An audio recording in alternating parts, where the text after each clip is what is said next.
오늘 하나님께서 주시는 말씀 다윗의 하나님 13번째 말씀인데요.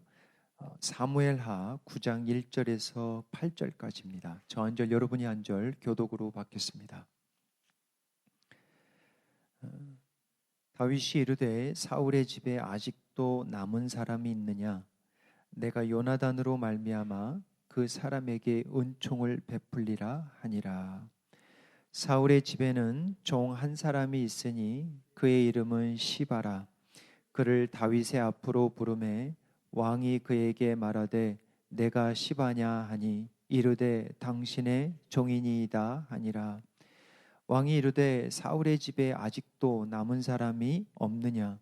내가 그 사람에게 하나님의 은총을 베풀고자 하노라 하니 시바가 왕께 아뢰되 요나단의 아들 하나가 있는데 다리 저는 자인이나이다 하니라.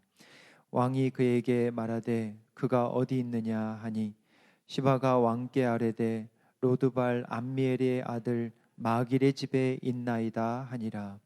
다윗 왕이 사람을 보내어 로드발 암미엘의 아들 마길의 집에서 그를 데려오니 사울의 손자요 나단의 아들 무비보셋이 다윗에게 나와 그 앞에 엎드려 절하매 다윗이 이르되 무비보셋이여 하니 그가 이르기를 보소서 당신의 종이니이다.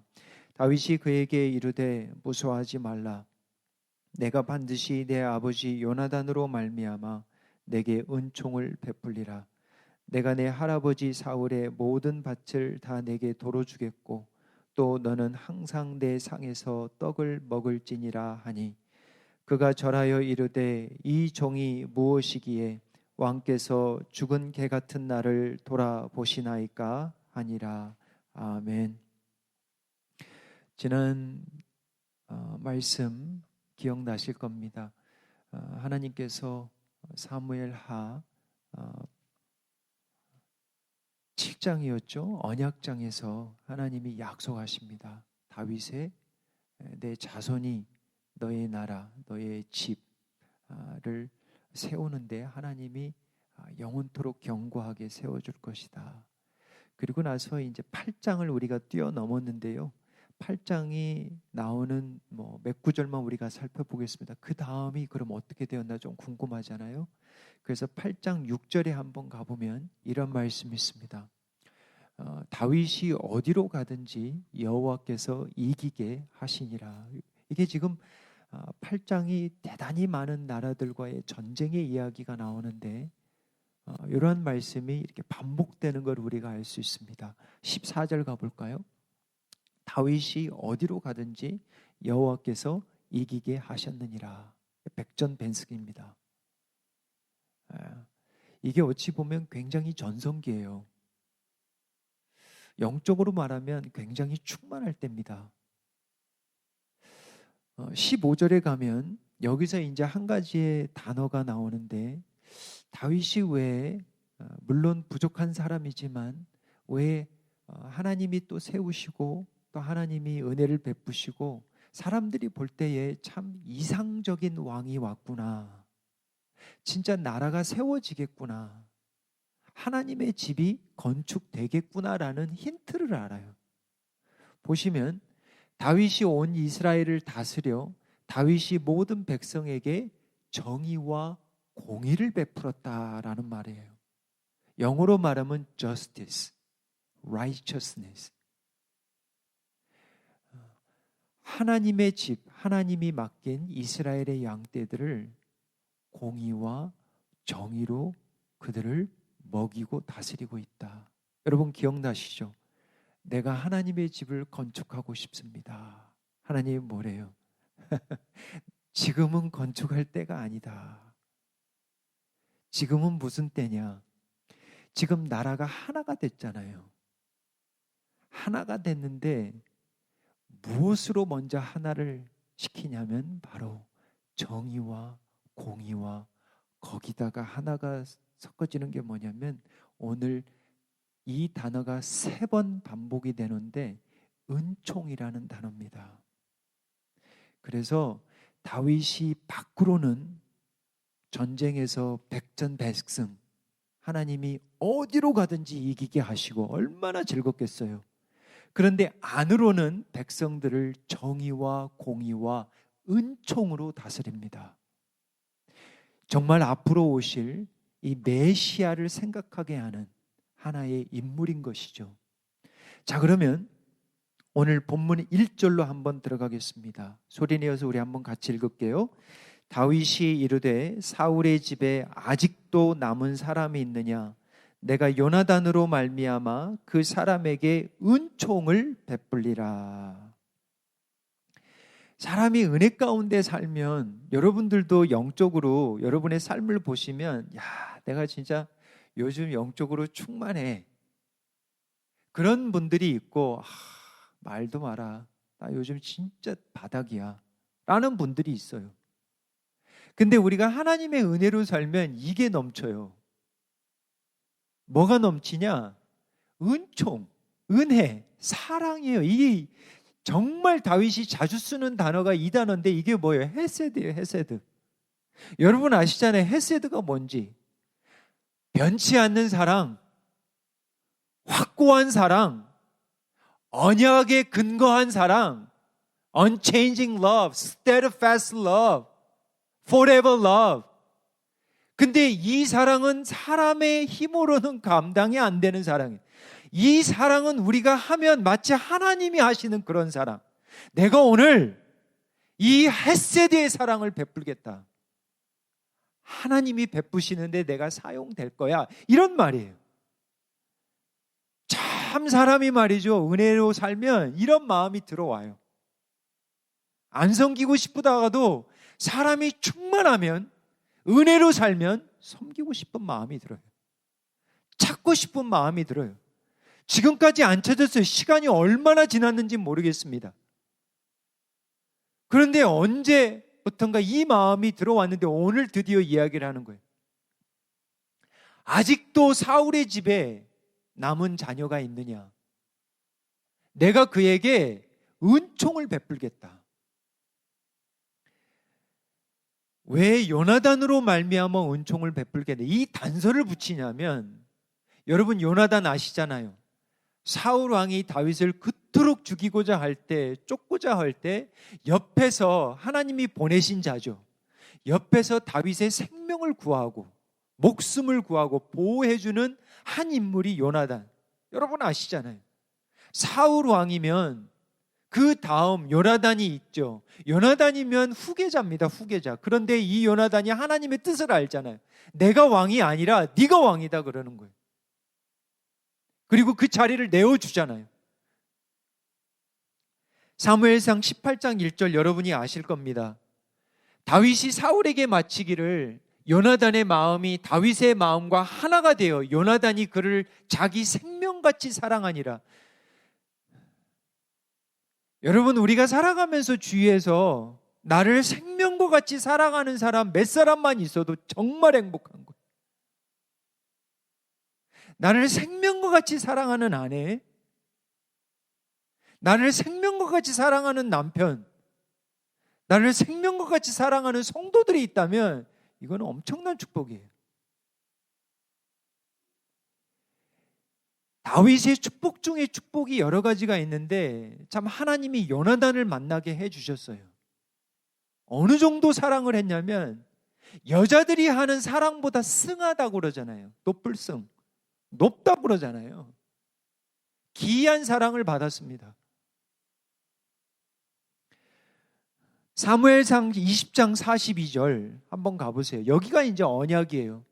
요나단이 다윗에게 이르되 평안히 가라. 거기 마지막 부분이잖아요. 헤어지면서 우리 두 사람이 여호와의 이름으로 맹세하여 이르기를 여호와께서 영원히 나와 너 사이에 계시고. 참 이게 지혜로운 게요.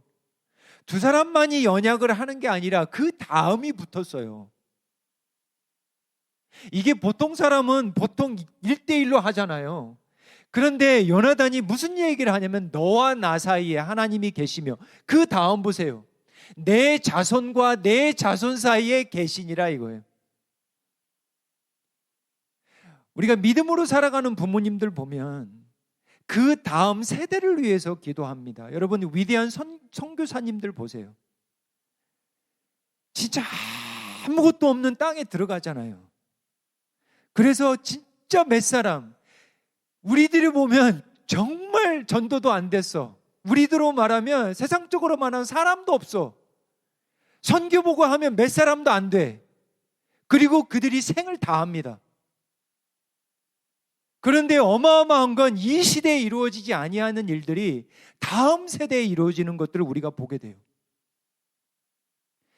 요나단에게 어떤 마음이 들어왔냐면, 우리 다음의 자손들, 이 자손들, 내가 만약에 왕이 되면, 그는 알고 있잖아요.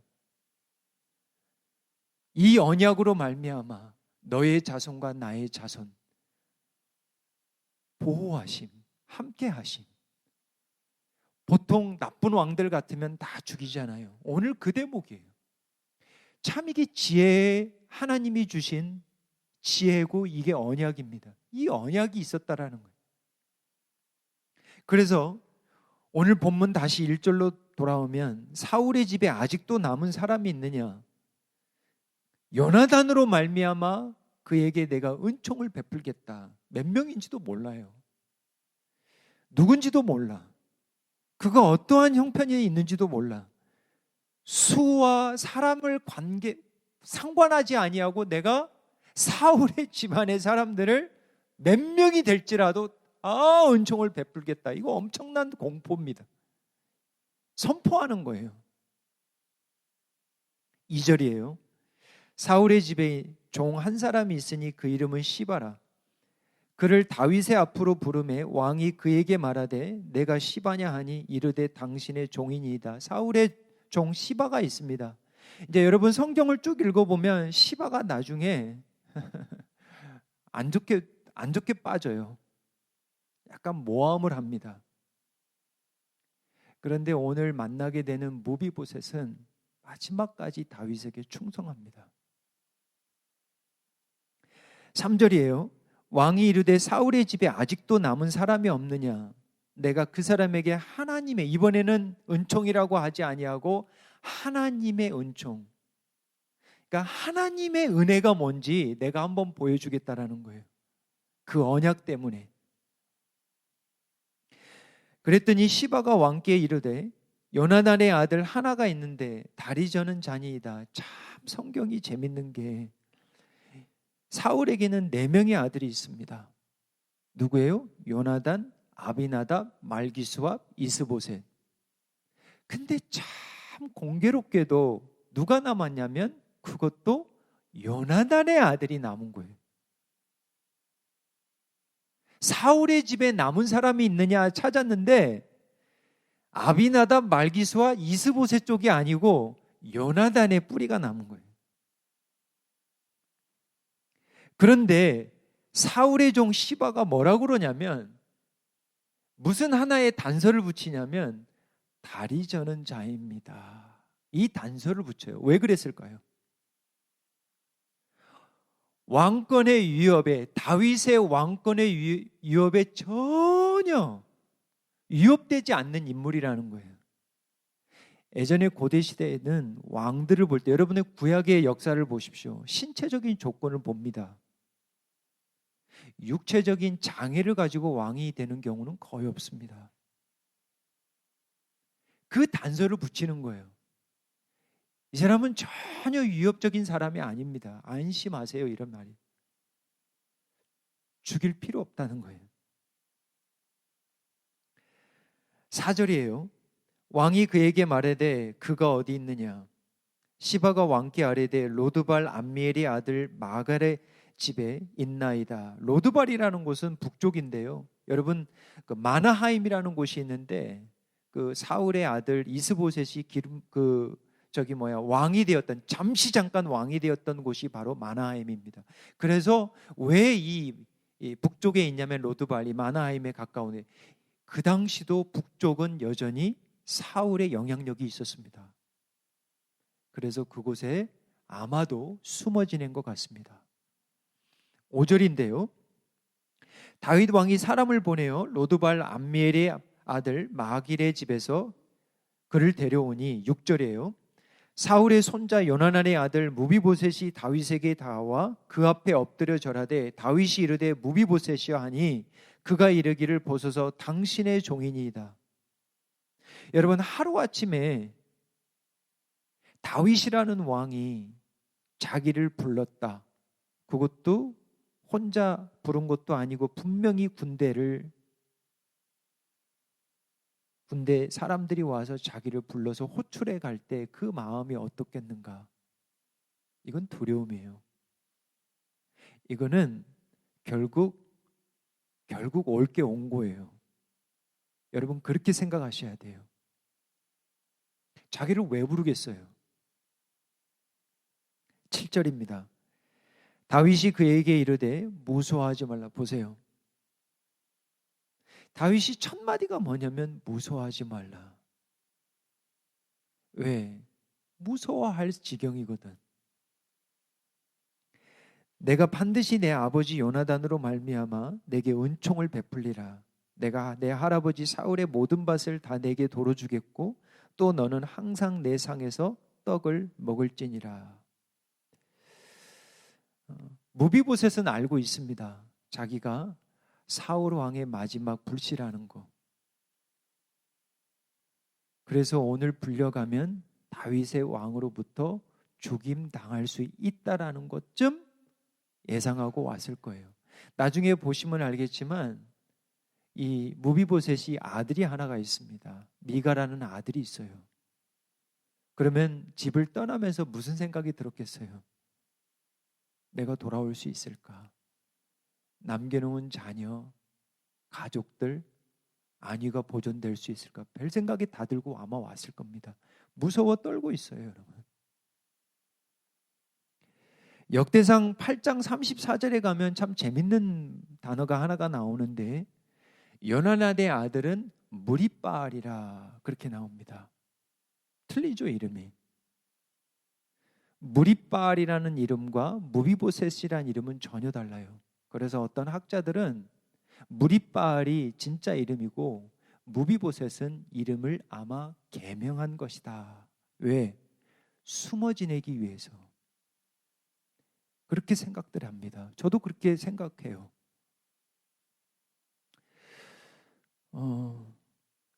근데 참 놀라운 이야기는 7절로 우리 다시 돌아가 보면 이 두 가지를 주겠다고 하는데 첫 번째는 할아버지 사울의 모든 밭, 이 밭이 얼마나 많겠어요. 사울의 모든 밭을 돌려주겠대요. 이거 사실 왕이 가져가면 그만이거든요. 근데 그 땅을 돌려주겠다.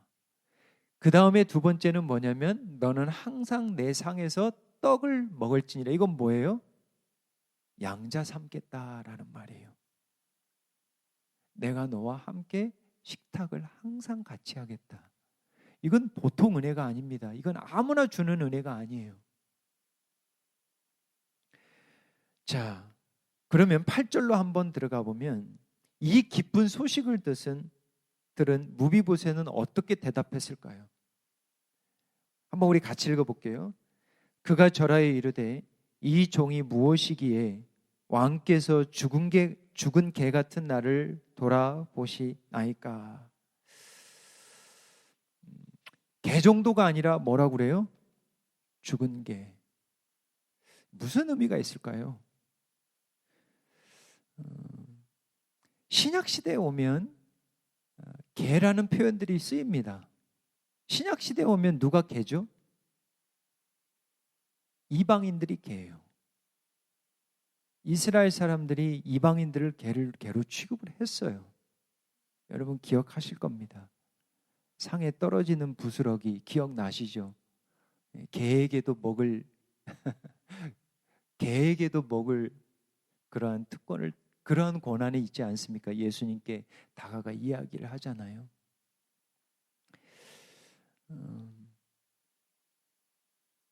이 부분은 우리가 나중에 좀 적용하면서 생각하겠지만 무비보셋의 자기의 정체성을 뭐라고 이야기하냐면 죽은 개다. 사무엘하 4장 4절 한번 가보겠습니다. 사울의 아들 요나단에게 다리 저는 아들 하나가 있었으니 이름은 무비보셋이라. 전에 사울과 요나단이 죽은 소식이 이스라엘에서 올 때에 그의 나이가 5살이었는데 그 유모가 안고 도망할 때에 급히 도망하다가 아이가 떨어져 절개되었더라. 여러분 기억나실 겁니다. 블레셋 전투 한참 있을 때 길보아 전투죠.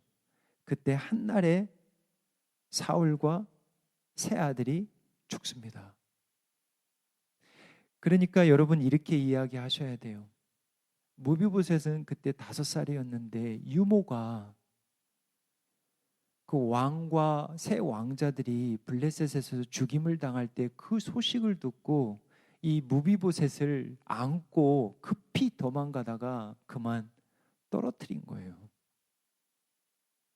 그리고 평생 얘가 어떻게 됐냐면 다리를 절면서 살게, 장애와 불구자예요 사실은. 여러분 왜 무비보셋이 자기가 개와 같은 삶을 살았는지 조금은 이해할 수 있을 겁니다. 여러분 하루아침에 할아버지 잃었죠, 아버지 잃었죠, 삼촌들 다 잃죠. 그리고 중요한 건 명예와 지위와 그리고 자기의 건강까지 잃어버려요. 근데 그거는 어찌 탓도 못해. 자기하고는 전혀 관계가 없는 일이잖아요. 자기의 뜻과는 전혀 관계없이 일어난 일이잖아요. 그러니까 살아가면서 얼마나 후회가 되고, 뭐 후회라기보다는 탓을 할 수도 있고, 돌아갈 수 없잖아요 이 일은.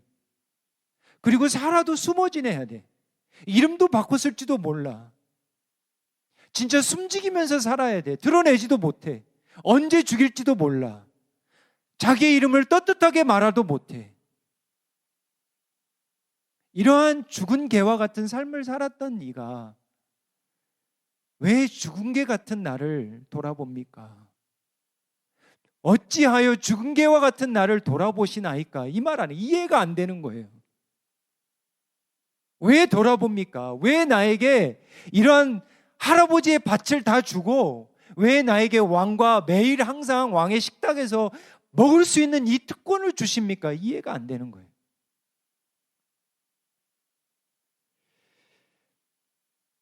우리는 답을 알고 있죠. 왜냐하면 요나단과 다윗과의 언약 때문이에요.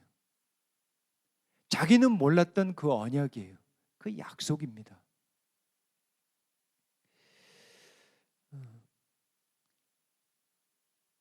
우리가 예수님의 사역들을 보면 3대 사역, preaching, teaching, healing 여러분 아시잖아요.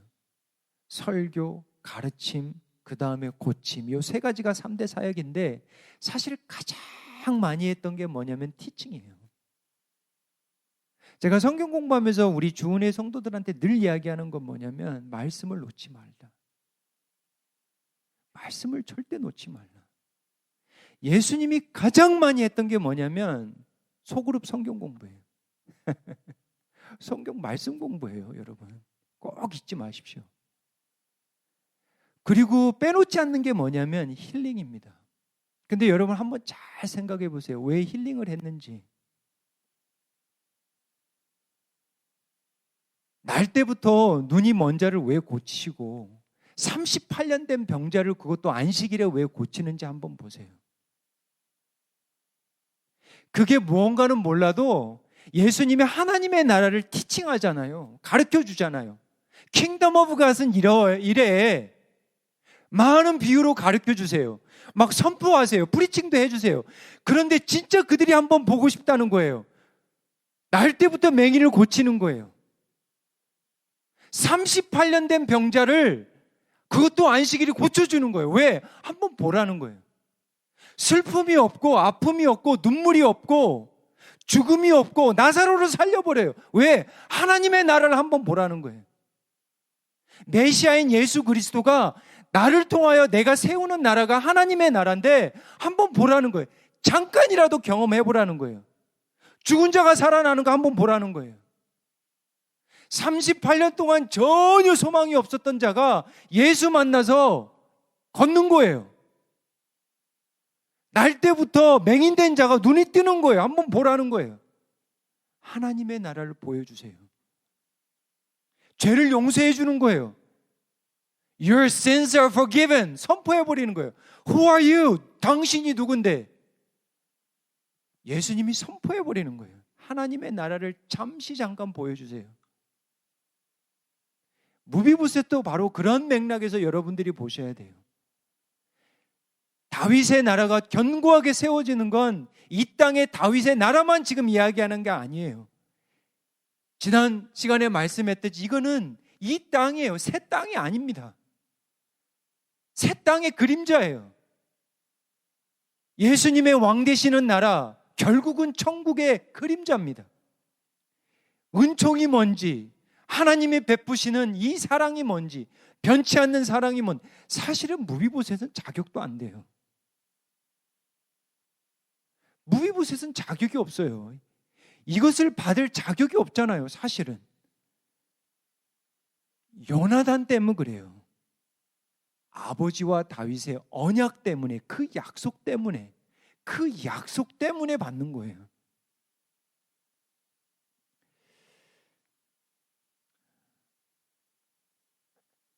다윗이 마음 고쳐먹으면요, 얘 불러서 얘 죽입니다.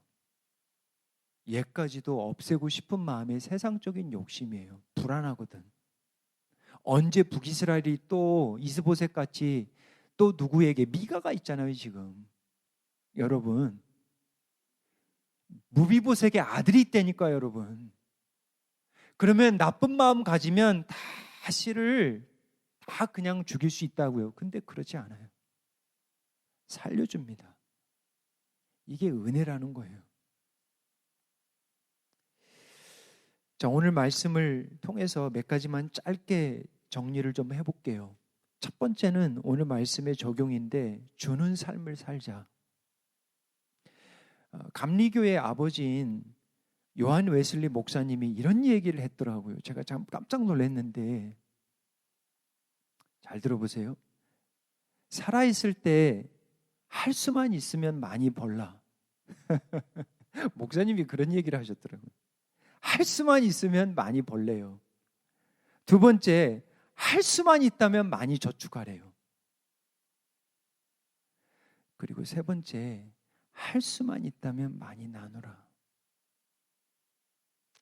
우리가 첫 번째 잘하시는 분들이 있어요. 할 수만 있다면 많이 버시는 분이 있습니다. 그리고 좀 나아가서 할 수만 있다면 저축 잘하시는 분이 있습니다. 좋은 거예요. 그리고 어떤 분들이 있냐면 할 수만 있다면 많이 나누는 분이 있어요. 우리 은혜 많이 받습니다. 다윗이 받은 은혜가 많아요. 근데 하나님의 말씀, 요나단과 한 언약을 떠올리며 그 약속을 지킵니다. 돌려줘요. 여러분, 세상 욕심이 있으면 이거 돌려주지 않습니다. 내 거예요. 내 걸로 만들면 돼. 그리고 이 약속, 요나단과 하고 나하고 둘이 한 약속이 아무도 몰라. 무비보셋 몰라. 아무도 모르는 거예요. 이거 안 지켜도 돼. 세상적으로 말하면 하나님만 아셔. 근데 그걸 지켜요. 어떠한 대가든 줍니다. 마태복음 5장 5장에 가면 예수님이 하나님의 나라를 이야기하면서 산상수훈의 제목이 뭐냐면 마태복음 5, 6, 7장이 뭐예요? 하나님 나라예요. 5장 5절이에요. 온유한 자는 복이 있나니 그들이 땅을 기업으로 받을 것이며. 예수님도요, 하나님의 나라를 이야기해서 땅을 이야기합니다. 참 특이하죠. 땅 이야기를 해요. 땅 이야기. 하나님의 사람들이 무슨 땅을 받느냐? 온유한 자는 특별히 땅을 받는데요. 무슨 땅이겠어요? 물론 이 땅은 영원한 땅, 새 땅, 약속의 땅을 이야기하지만 이 땅에서도 땅을 받아요. 일할 수 있는 땅, 걸어 다닐 수 있는 땅, 땀 흘리며 일하고 수확할 수 있는 땅, 함께 섬길 수 있는 땅. 그러면서 나누는 거예요. 참 감사해요. 우리 주은혜 교회를 내가 늘 볼 때마다 이제 저희들 12월 달에 결산을 할 건데 우리 성도님들 보실 거예요. 참 감사한 건 우리 선교지 6개, 7개, 물론 선교사님들 우리가 뭐 풍족하게 드리지는 못해요. 하지만 이러한 사이즈에서 6곳, 7곳 섬기기가 쉽지 않아요. 왜? 성도님들이 해주시니까. 진짜 감사해요. 이 어려운 팬데믹에 등록 4명, 비등록 4, 5명이 오셨어요. 이거 보통 은혜가 아니에요, 여러분. 정말 은혜예요. 요즘은 서바이벌 하기도 힘든 시대예요, 교회들이. 특별히 작은 교회는 생존하기도 힘들어요. 진짜 감사해요. 두 번째는 기버 중에 기버는 누구냐? 포기버입니다. 용서예요, 용서. 오늘 이런 말씀도 사실 용서예요. 사울 생각하면 지긋지긋할 거예요, 그죠? 다윗이 살아가면서 사울 생각하면 그렇게 나를 힘들게 하고 그렇게 나를 죽이고자 했던 사울만 생각하면, 근데 참 다윗이 보면 은혜의 사람이 뭐냐면 용서해요. 사울도, 요나단, 무비보셋. 우리 지난주 말씀 받았죠? 마태복음 16장 18절. 근데 오늘 나누고 싶은 말은 그 다음 절인데 한번 보세요. 내가 내게 이르노니 너는 베드로라. 내가 이 반석 위에, 이 믿음 위에, 당신은 살아계신 하나님의 아들이요 그리스도라는 이 믿음 고백 위에, 사람 위에가 아니라, 캐톨릭은 사람이에요. 베드로 위에 세운 거예요. 베드로가 첫 번째 교황이 된 거예요, 여기서. 우리는 그게 아니에요. 그 믿음 위에 내 교회를 세우리니 음부의 권세가 이기지 못하리라. 그 다음 절에. 그 다음 절 하나님이, 예수님이 교회를 어떻게 세우는가 한번 잘 보세요. 왜 이 말씀이 나왔는지. 천국이라는 말이 나오죠. 교회 이야기가 하면서 천국으로 바뀌어요, 주제가. 그러면서 열쇠를 내게 주리니, 교회겠죠, 이거는. 내가 땅에서, 여기 다시 땅 이야기가 나옵니다. 땅에서 무엇이든지 매면 하늘에서도 매일 것이요 내가 땅에서 무엇이든지도 풀면 하늘에서도 풀리리라. 이 말씀을 가지고 여러 가지도 풀 수 있지만 한 가지는 중요한 게 뭐냐면 우리에게 주신 특권과 권세가 있어요. 무슨 권세가 있냐면 두 가지가 뭐냐면 맬 수 있는 권세, 또 하나는 풀 수 있는 거. 쉽게 이야기하면 죄는 죄다라고 이야기를 하고, 그렇죠? 공의와 정의가 뭔지를, 거룩함이 뭔지를, 예스와 노를 정확하게 하라는 거예요. 금할 것은 금하라는 거예요. 그거 진짜 하나님이 악하게 생각하는 죄야 그러면 죄라는 거예요. 대신 또 해야 될 게 뭐냐? 용서해 주라는 거예요. 사랑하고 풀어줄 건 풀어주라는 거예요. 회개하고 오면 받아주고 특별히 용서하라는 거예요. 이 말씀이에요. 여러분, 진짜 우리가 한 해를 돌아가면서 교회들, 가정들 어떻게 세워져요? 정말 돈으로 세워져요? 정말 가정이 돈으로 세워질까요? 아닐걸요. 돈도 필요하지만 진짜 중요한 건 잘 메고 잘 푸는 거예요. 교회도 마찬가지입니다. 정말 아닌 건 아니고 거룩한 사랑으로, 그냥 사랑이 아니고 거룩한 사랑으로, 진리의 사랑으로, 복음의 사랑으로, 그리고 용서하고, 그래야 세워지는 거예요. 그 다음 세 번째 말씀은, 첫 번째는 주는 삶을 살자, 두 번째는 용서하는 삶을 살자, 세 번째는 감사의 삶을 살자. 우리 역대상 16장 34절 한번 보겠습니다. 우리 한번 같이 읽어볼게요. 여호와께 감사하라. 그는 선하시며 그의 인자하심이 영원하심이로다.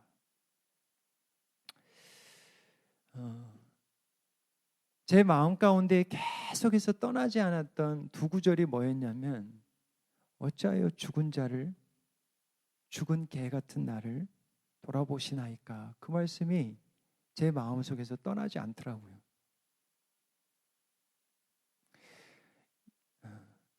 우리가 한 해 동안 살아오면서 저도 고백합니다. 저도 고백하는 게 뭐냐면 정말 죽은 자 같은, 개 같은, 짐승 같은 삶을 안 살았다고 말할 수가 없어요. 생각으로 짓고 때로는 말로 짓고, 정말 우리의 삶이 하나님의 은혜가 아니면 죽은 개처럼, 짐승처럼 살아가는 거예요. 안 그래요, 여러분? 정말 그래요, 여러분.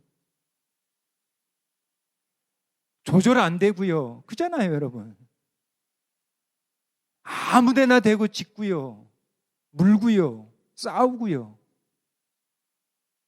그러면서 자책 들고 후회하고,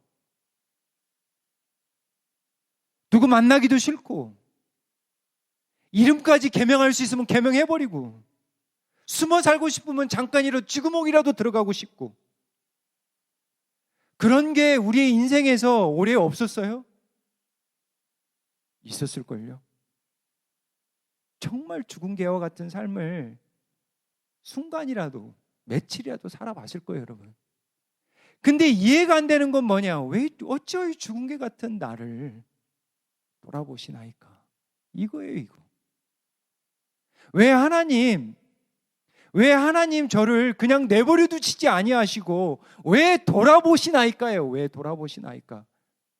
왜 저를 붙드시나이까?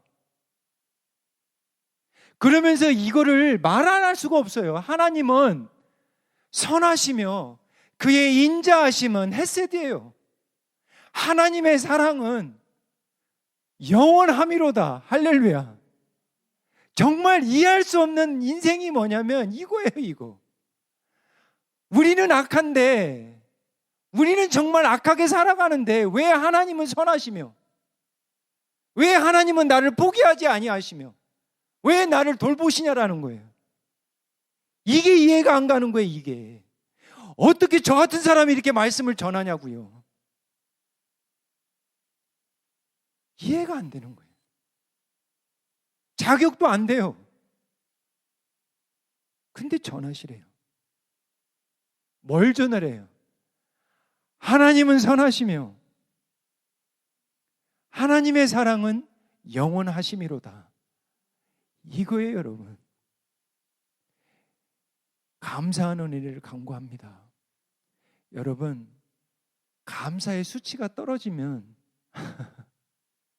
많은 일들이 일어납니다. 여러분, 혈당 수치, 우리 콜레스테롤, 우리 많이 체크업 하잖아요. 매일매일.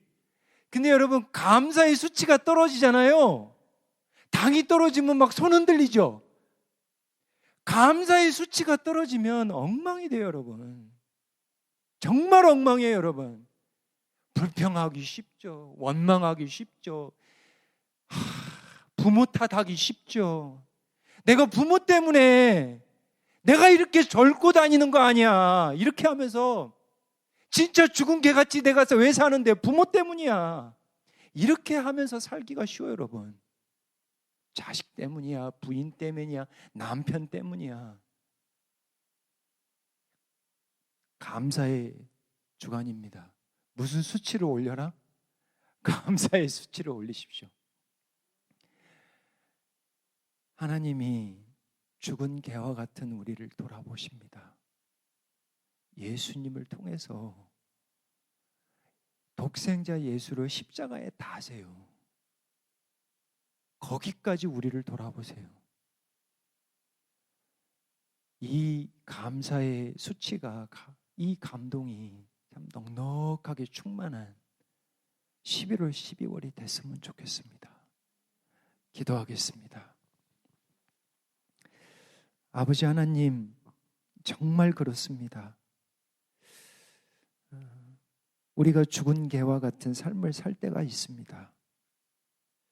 주님, 저희를 그리스도의 보혈로 살려주시고 우리의 왕 되신 예수님과 항상 식탁에서 교제할 수 있도록 말씀으로, 성령으로, 기도로 기도할 수 있는 귀한 은혜를 감사합니다.